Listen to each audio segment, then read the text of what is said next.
Welcome. This is the Lifetime Cash Flow Through Real Estate Investing podcast. This is where you'll learn strategies to help you achieve lifetime financial freedom through real estate investment. Your host, Rod Khleif, has owned over 2,000 homes and apartments, and he brings experts in all aspects of real estate investment and management onto the show. Now, here's your host, Rod Khleif. Welcome to Lifetime Cash Flow Through Real Estate Investing. I'm Rod Khleif, and I'm thrilled you're here. I want to mention a couple of quick things before we get started. One is you're running out of time to get my free book. Thousands of you have signed up for it already, and it's finished. It's a soup to nuts on multifamily real estate investing, 220 pages. And after the first of the year, I'm going to charge for it. It's going to go on Amazon. So if you want a free copy, just text ROD, R-O-D, to 41411, and we'll get you on the list and you'll get a copy. The second thing I want to mention is I'm getting a lot of you that are reaching out to me on social media, and I'm really grateful for that. And I just want to tell you, guys, I'm on Facebook, I'm on Instagram, I'm on LinkedIn. Connect with me. I love to hear from you guys. You're telling me about the deals you're doing and deals you're buying. So please reach out and connect to me. I'm really grateful when you do that. Well, guys, you are going to get incredible value from the guy we're interviewing today.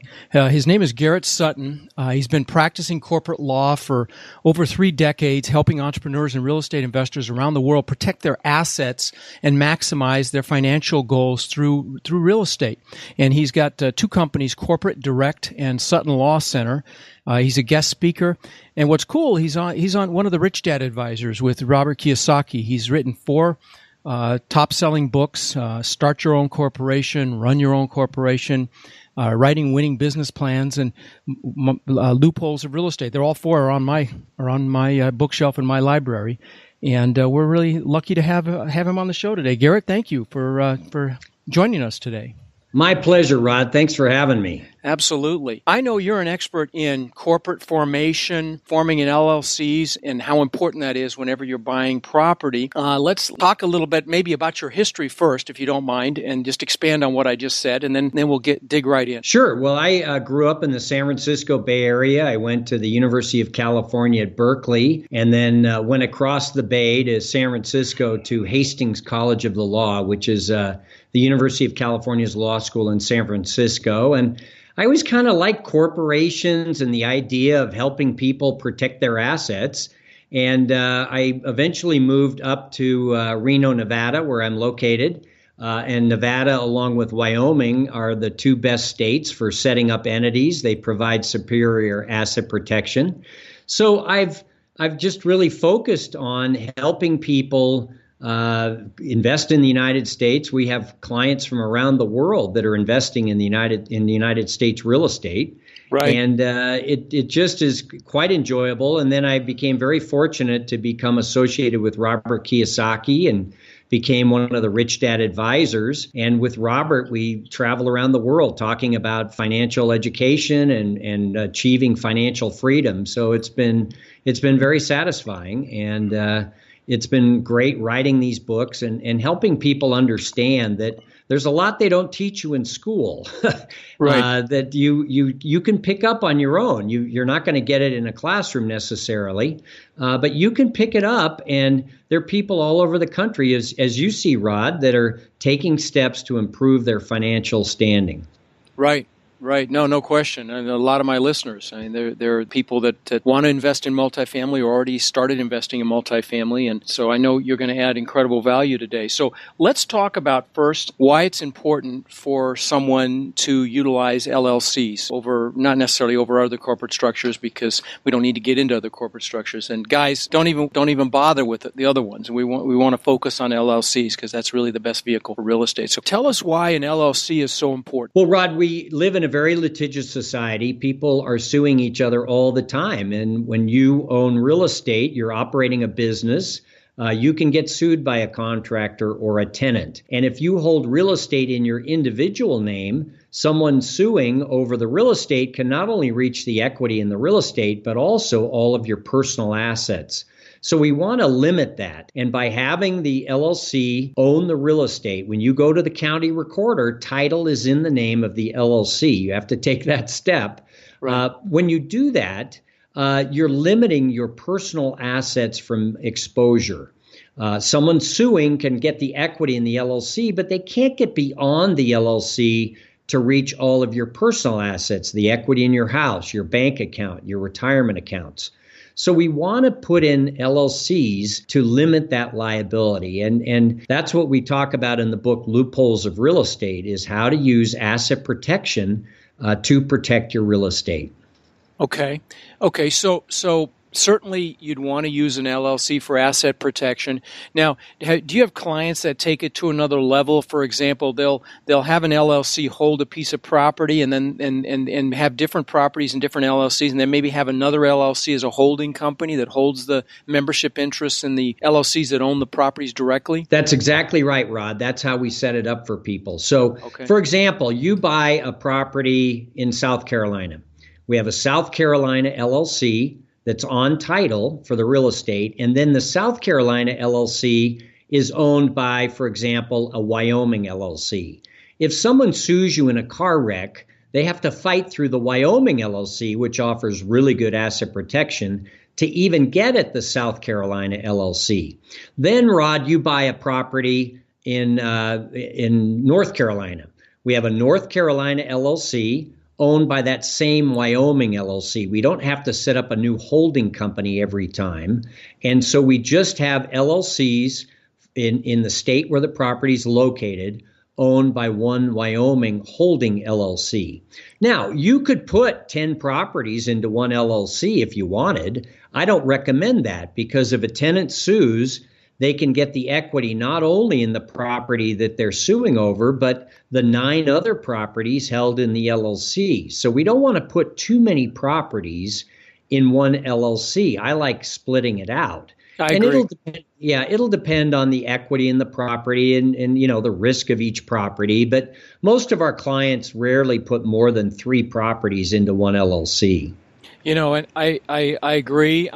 Even me, who is really asset protection conscious, I sometimes had as many as 20 houses in an LLC when I had 800 houses. But I will tell you, I agree with you, and it's so easy now to do an LLC utilizing a service like you guys offer, and to it's a little extra tax work. But I will tell you, from an asset protection standpoint, it's that, like you just said, it's that whole rotten apple theory, and you just never know. It's such a litigious environment that we live in. It's almost unfathomable to me to have somebody take what you work so hard to accumulate and build, and your sweat and your equity, based on some frivolous lawsuit. So, I totally am a big believer in it. Now, go ahead. Well, no, the FBI has identified a subclass of people that are professional litigants. I mean, these are the people who look for reasons to sue people who own property. And we just have to know that element is in our society. We're not going to change how, human nature, but you can take steps by setting up these LLCs to protect the types of attacks that can come at you. Wow. So let me ask you this. Do you also set up LLCs? Like, let's say somebody wants to start their own property management company or their own construction company. Would you use LLCs for those as well? Sure, you could use an LLC, and if you're operating a business, probably have it taxed as an S corp, right. So you can minimize payroll taxes. You wouldn't do the property management in the same entity that owned the real estate. We want to separate those out. Right. And there are advantages to having your own property management company that you manage 4 or 5 properties through. So we do set that up for people. Some people, and there's no one right answer here, Rod. Some people would use a C corp so they can get the medical benefits. You can write off the medical benefits in a C corp better than any other entity. So, it just depends on what your strategy is, what you want to focus on. But the government allows us all these great entities to use.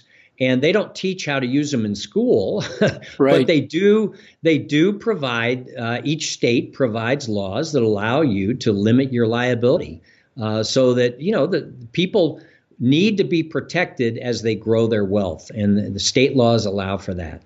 No question. And they certainly didn't gear these laws towards the individual. They're really geared towards business owners, frankly, and on people that own their own businesses and small and large businesses. And so there are a lot of tax benefits utilizing entities other than, I mean, you don't ever want to own anything in your own name, but I mean, there's some obvious, big tax benefits. Like you mentioned, the C corporation, you can have medical benefits there. And I do have a C corporation for my management company. But I also, but I will tell you that you certainly can use an LLC. They're easy. With a C corporation, you have to have minutes and you have to have, board meetings and things of that nature. And it's more, there's some more logistical things you have to deal with that you don't have to deal with an LLC. Would you agree with me, Garrett? Yeah, but we want to protect the veil for an LLC as much as a corporation. So I'm one who likes to have the annual minutes for the LLC. Yeah, even though some states don't require it, I think if you're facing a judge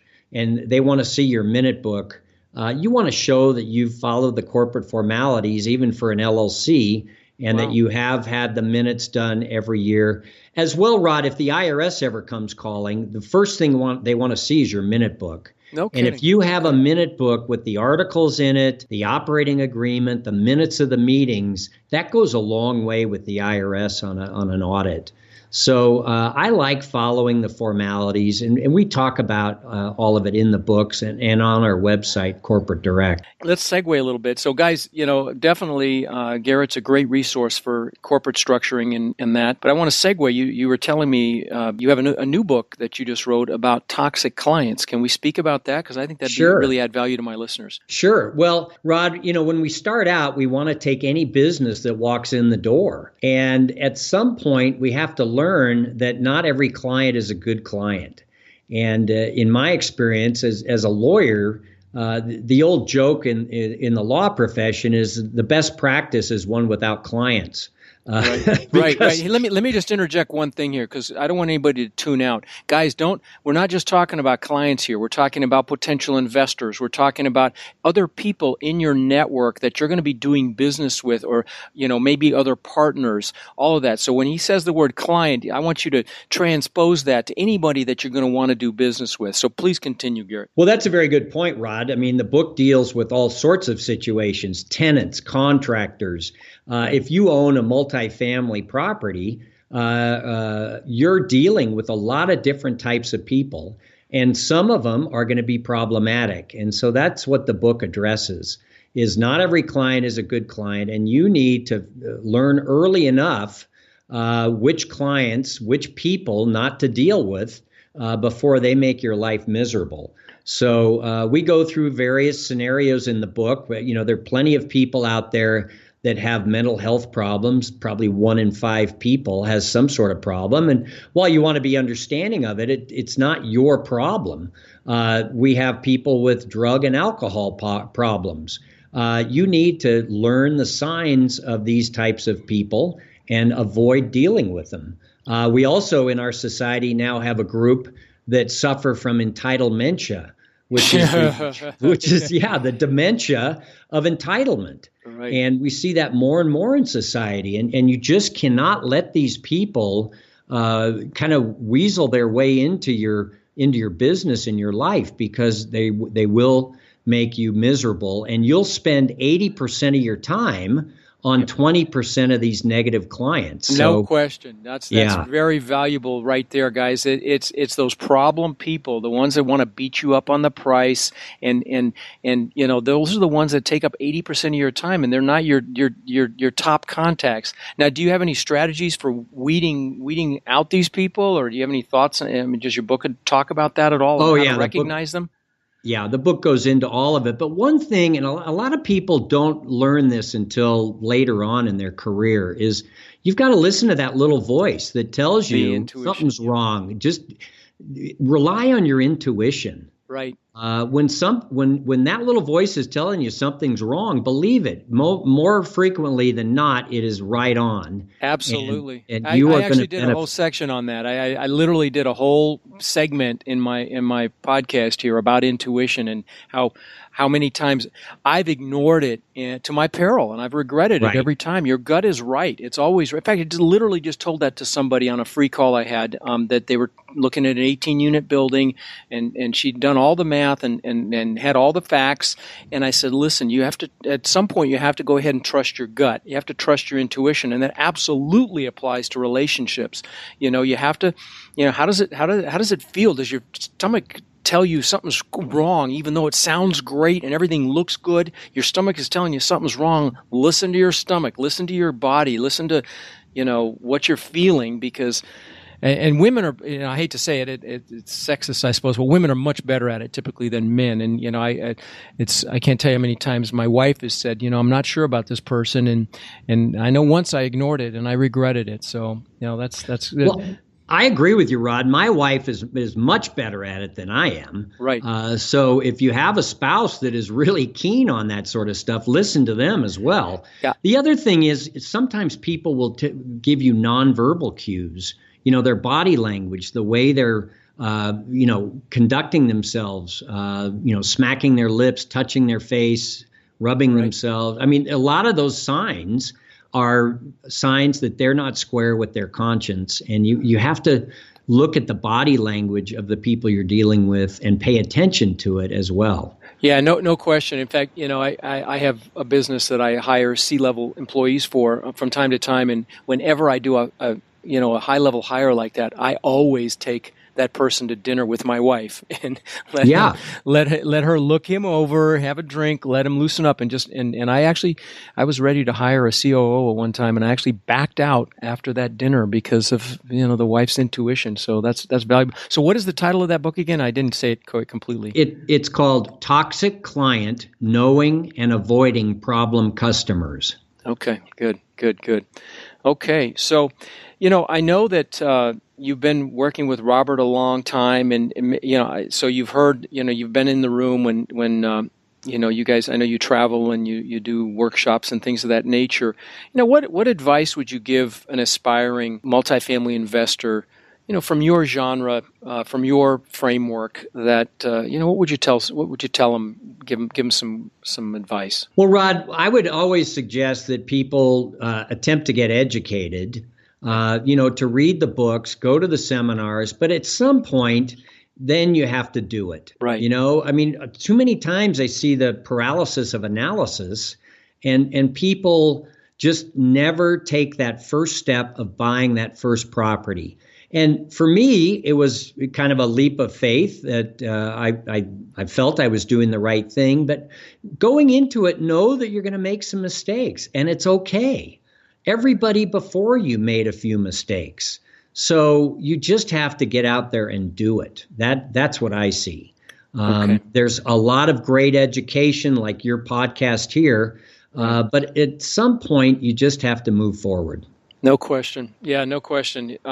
So I like to ask this question sometimes. I was alluding to these. I do these 5 to 10 minute weekly episodes regarding the psychology of success, because really 80% of your success in anything is your mindset that you were just speaking to. Taking action, being pushing through the fear. And I talk about goal setting and a lot of other things. But I always like to ask when I meet someone successful like you, and you've written now 5 best-selling books. What makes you jump out of bed in the morning? Where do you get your drive?